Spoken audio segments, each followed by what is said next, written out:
امام حسین یہ ہے کہ لوگوں کے گھر میں اصلی اسلام باقی ہے. آج 1400 سال بعد یہ اگر لوگوں کے گھروں میں شریعت ہے، یہ سوچ لیں یہ امام حسین اسلام کی محنت کا نتیجہ ہے. مقصد امام حسین اگر آشکار کرنا ہے تو سب سے پہلے ہم کو یہ دیکھنا ہے جتنا مجمع مسجد میں آتا ہے اگر اتنا ہی مجمع مسجد میں جا رہا ہے تو یہ سمجھے مقصد امام حسین پورا ہوگا. جملہ دے اگر اتنا ہی مجمع مسجد میں جا رہا ہے تو یہ سمجھے مقصد امام حسین اسلام پورا ہو رہا ہے. اگر مجلسوں کے ذریعے، اب سمجھیے جملہ بہت بڑا جملہ ہے، اگر ان مجلسوں میں آنے کے بعد ہمارے گھر کی خواتین پردہ کرنا شروع کر لیں تو یہ سمجھ لیں مقصد جناب زینب سلام اللہ علیہ پورا ہو رہا ہے. مقصد جناب زینب سلام اللہ علیہ کیا تھا؟ پردہ باقی رہے. ہماری چادریں لوٹتی ہیں لیکن اسلام کا پردہ باقی ہے. آنے والی نسلوں میں پردہ باقی ہے. آج اگر ہماری نسلوں میں پردہ باقی ہے تو یہ سمجھیں کہ ہمارے اندر غیرت اتنی ہے کہ ہم یہ کہہ سکتے ہیں ہم حسینی ہیں، ہم حسین کے ماننے والے ہیں. اگر ہماری خواتینوں کے اندر پردہ ہے تو ہماری خواتین یہ کہنے کی حقدار ہیں کہ ہم کنیز فاطمہ الزہرا ہیں، ہم کنیز ام کلثوم ہیں، ہم کنیز جناب زینب سلام اللہ علیہ.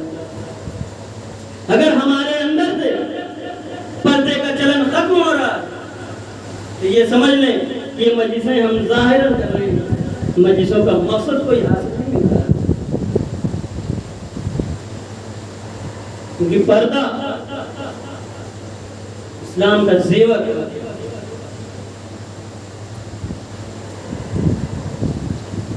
اگر ہم کو یہ دیکھنا ہے اس گھر کے مرد کتنا غیرت دار ہے، روایت پہ رسول خدا فرماتا ہے اگر تم کو یہ دیکھنا ہے کہ گھر کے مرد کتنے غیرت دار ہیں، یہ دیکھنا ہے گھر کے بزرگ کتنے غیرت دار ہیں، سب سے پہلے یہ دیکھیں کہ ان کے گھر کی عورتوں میں پردہ کتنا ہے.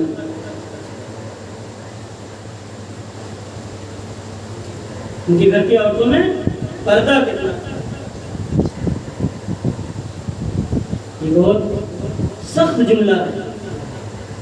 واقعہ ہم لوگ تو شہر میں رہتے ہیں، وہاں پر تو بالکل پردے کا چلن ختم ہوتا جا رہا ہے. لیکن الحمدللہ اللہ کا شکر ہے، بی بی زہرا کا کرم ہے کہ ہمارے دیہاتوں میں ابھی پردہ باقی ہے. آپ حضرات سے التماس یہ ہے اس پردے کا چلن باقی رکھیں، کیونکہ جب پردہ اٹھ جاتا ہے نا پردے کے ساتھ ساتھ انسان کی غیرت ختم ہو جاتی ہے. ایک بار جب غیرت رخصت ہو گئی نا، لیکن جب دل سے غیرت ختم ہو جاتی ہے تو اب نہ قرآن کی آیات اثر کریں گی آپ پر، نہ حدیث معصوم اثر. سب سے بڑا نقصان کیا ہوتا ہے جب غیرت ختم ہو جاتی ہے تو اب آپ کو نہ معصومین کی باتیں اچھی لگیں گی، نہیں قرآن کی آیتیں اچھی لگیں گی. یاد رکھیں اس فرش ادا پر پہلے آنے کی کوشش کیا کریں، کیونکہ اس فرش ادا پر وہ ہستیاں پہلے آ جاتی ہیں جو کسی کا انتظار نہیں کرتی. افسوس یہ کہ ہمارا انتظار ہے. وہ ہستیاں آ جاتی ہیں پہلے جن کے در پہ ملائکہ نازل ہوا کرتے ہیں. وہ ہستیاں پہلے آ جاتی ہیں جن کے در پہ کچھ ستارے اتر آیا کرتے ہیں. وہ ہستیاں آ کے ہمارے فرش ادا پر ہمارا انتظار ہے. بس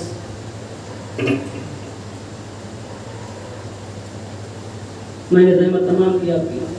آج 2 محرم ہو گئی. دھیرے دھیرے پیاسا کا مہینہ ہم سے رخصت ہو رہا ہے. جو حق ہے ماتم کرنے کا، جو حق ہے ادائے شہید الشہداء برپا کرنے کا ہم سے ادا نہیں ہو رہا ہے. عمومی طور پر 2 محرم کو مسائل پڑھے جاتے ہیں، دن میں آپ نے مسائل سماعت فرما دیا. میرا دل آج کہہ رہا ہے کہ میں اس غریب کا مسائل پڑھوں جن کے مسائل بہت کم پڑھے جاتے ہیں. آپ روایت پڑھیں تو آپ کو اندازہ ہوگا جب کوفے سے مسلسل خطوط پہ خطوط آنے لگے، خط پہ خط آنے لگے امام حسین السلام کے پاس کہ ہمارے پاس کوئی ہادی نہیں ہے، ہمارے پاس کوئی رہبر نہیں ہے، اے مولا ہماری طرف آ جائیں، اے مولا ہماری طرف آ جائیں.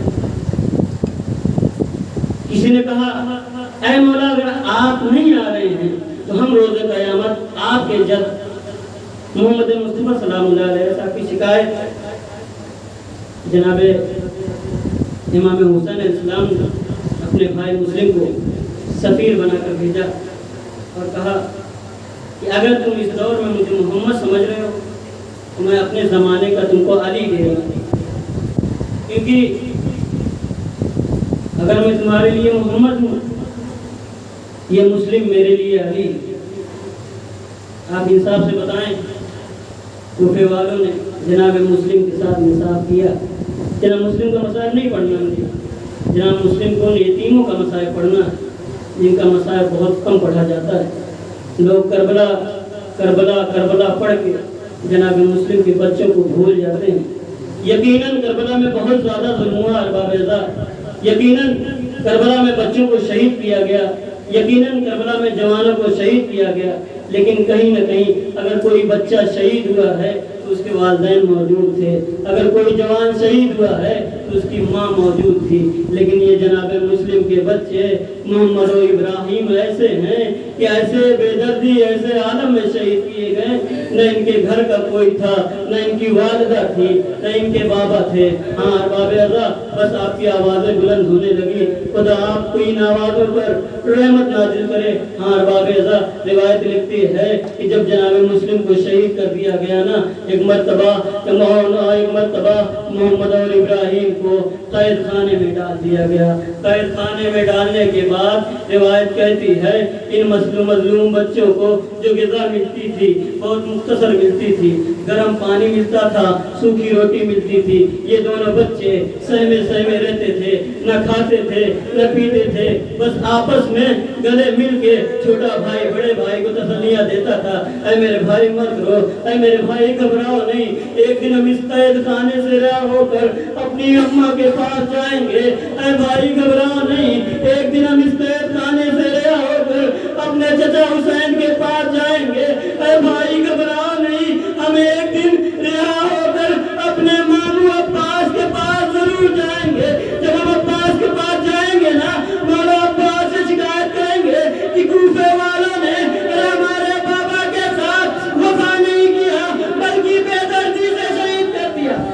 اجرکم اللہ، خدا آپ کو کوئی غم نہ دے سوائے غم مظلوم کربلا کے. ہاں ارباب اعزاز روایت لکھتی ہے کہ جس قید خانے میں یہ بچے قید تھے نا، جس قید خانے میں یہ بچے رہتے تھے نا، اس قید خانے کے دربان کا نام منصور تھا. منصور وہ تھا کہ جس کے دل میں اہل بیت کے لیے محبت تھی، جو محمد مصطفیٰ کو ماننے والا تھا، جو علی سے محبت کرنے والا تھا. ایک مرتبہ بڑے بھائی نے چھوٹے بھائی سے کہا اے میرے بھیا میں یہ چاہتا ہوں کہ آج جب یہ قید خانے کا منصور آئے تو اس سے کچھ اپنا درد دل بیان کیا جائے، ہو سکتا ہے کہ یہ ہمارے اوپر ترس کھا جائے. ہاں ارباب اعزاز جیسے ہی رات ہوئی دربان کھانا لے کے آیا نا، کھانا رکھنے کے بعد ایک مرتبہ جانے لگا، بڑے بھائی نے ابراہیم نے سسکتی ہوئی آواز سے کہا اے دربان ہم تجھ سے کچھ کہنا چاہتے ہیں، ہم تجھ سے کچھ سوال کرنا چاہتے ہیں. ایک مرتبہ دربان رک گیا، رک کے کہہ رہا ہے ہاں بچوں پوچھو کیا پوچھنا چاہتے ہو، کیا دریافت کرنا چاہتے ہو. ایک مرتبہ محمد نے کہا اے بھیا کہیں ایسا تو نہیں ہے ہم اس کو اپنا درد دل بیان کریں، یہ ہم پہ ظلم و پہ ستم کرنا شروع کر دے. ایک مرتبہ ابراہیم نے کہا اے دربان اے منصور میں تجھ سے کچھ سوال کرنا چاہتا ہوں، میرے سوال کا جواب دے دے. ایک مرتبہ منصور نے کہا میرے بچوں پوچھو. جیسے ہی جناب منصور نے کہا اے بچوں پوچھو، ایک مرتبہ ابراہیم کہتے ہیں اے منصور کیا تم محمد مصطفیٰ کو جانتا ہے. ایک مرتبہ منصور دب جاتا ہے کیوں نہیں جانوں گا، وہ ہمارا نبی ہے، وہ ہمارا مرسل ہے، وہ ہمارا رسول ہے. کیا تو علی کو بھی جانتا ہے، کیوں نہیں جانوں گا، وہ تو ہمارا مولا ہے، وہ تو ہمارا آقا ہے. ارے کیا تو جناب زہرا کو بھی جانتا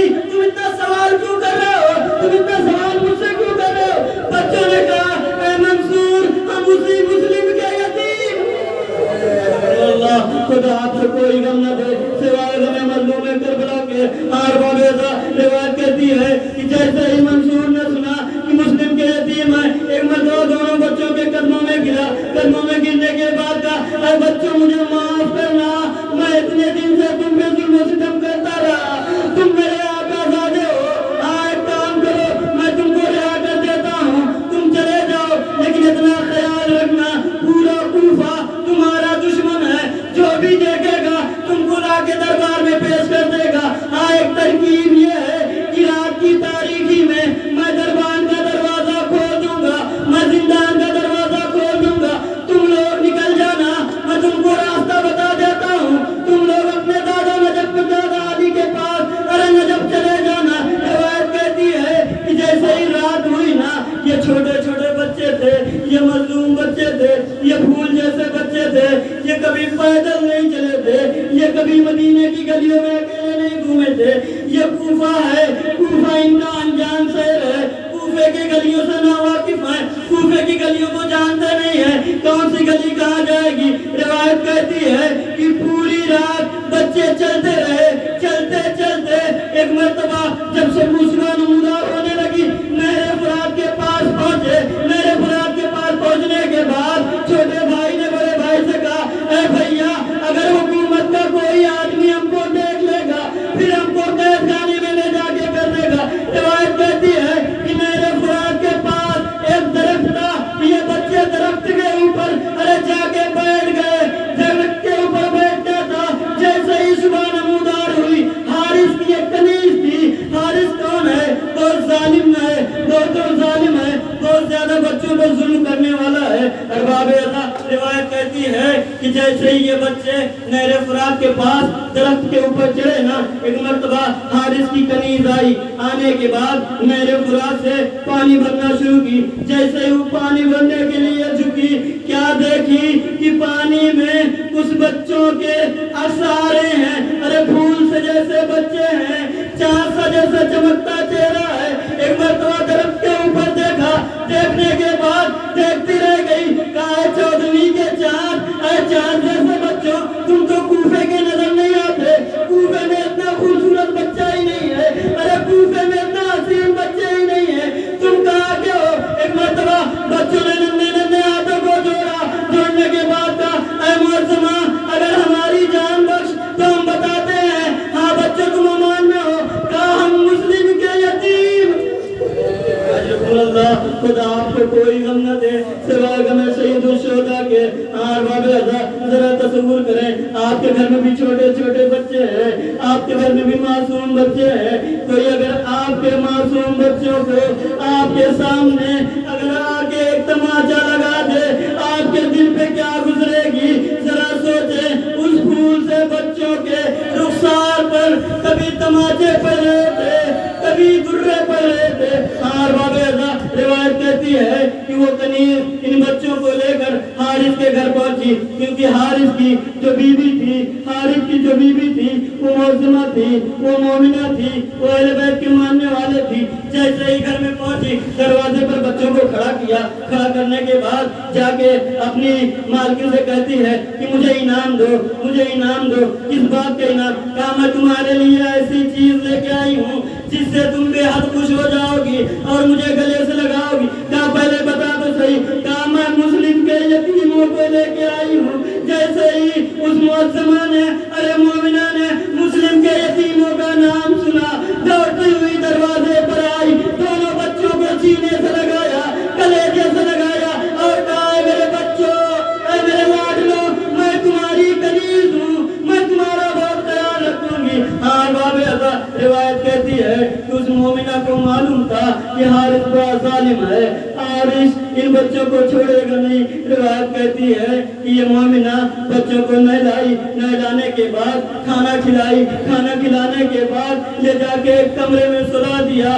اب رات کو جیسے ہی حارث ملعون آیا، آنے کے بعد اپنی بیوی سے کہتا ہے کہ مسلم کے بچے ہاتھ نہیں آئے۔ کہا کیا کرے گا مسلم کے بچوں سے، وہ تو بیچارے خود ہی یتیم ہیں، وہ تو خود ہی غریب ہیں، اس شہر میں بھٹک رہے ہوں گے ادھر ادھر۔ کہا تجھے نہیں معلوم، ارے حکومت نے اس بچے پر اتنا زیادہ انعام رکھا ہے، میں یہ چاہتا ہوں کہ انعام بہت زیادہ ہے۔ روایت کہتی ہے اس دور میں بچوں کے اوپر 500 درہم ایک سفید گھوڑا انعام میں رکھا ہوا تھا۔ حارث اس لالچ میں آیا، آنے کے بعد کھانا کھایا، کھانا کھانے کے بعد جیسے ہی سویا، ابھی آدھی رات گزری تھی، ایک مرتبہ ابراہیم نے محمد کو جگایا، جگانے کے بعد کہا اے بھیا ابھی میں سو رہا تھا، ابھی بابا اور محمد مصطفیٰ ہمارے جب خواب میں آئے تھے، آنے کے بعد بابا سے رسول خدا پوچھ رہے ہیں اے مسلم ارے تم اکیلے چلے آئے، اپنے میرے بچوں کو ظالموں کے نرگے میں چھوڑ دیا۔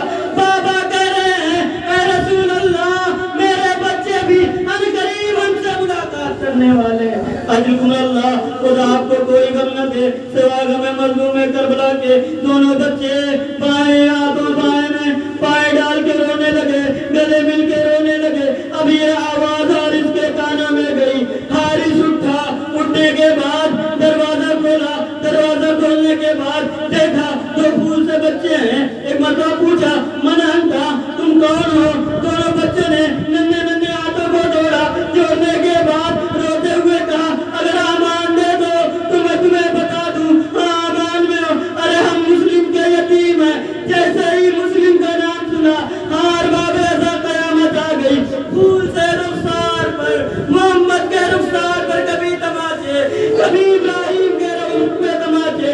روایت کہتی ہے کہ اب بچے ابھی تک اس گھر میں اتنے آرام سے تھے، لیکن حارث نے ان چھوٹے چھوٹے بچوں کو باندھ دیا۔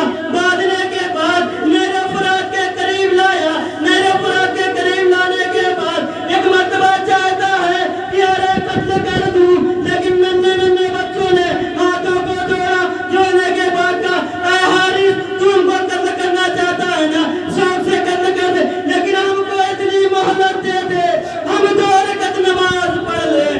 ہار باب ایسا حارث نے 2 رکعت نماز پڑھنے کی مہلت کی۔ جیسے ہی بچوں نے نماز ختم کی، ایک مرتبہ ابراہیم کو پکڑا، چاہتا ہے کہ سر کو تن سے جدا کروں۔